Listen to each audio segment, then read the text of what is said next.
Hoy tenemos varias imágenes desordenadas, pero todas forman una secuencia lógica. Tu misión es ordenarlas correctamente de principio a fin. Vamos a verlas. En este caso te voy a decir cuál es la primera. Es la mesa.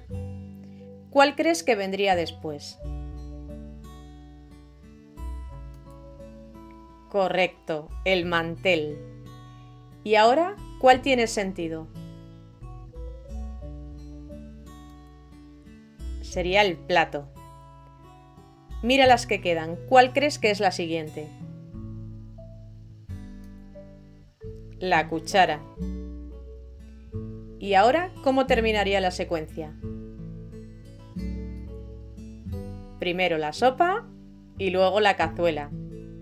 ¿Coincide con el orden que habías pensado? Cuéntamelo en los comentarios.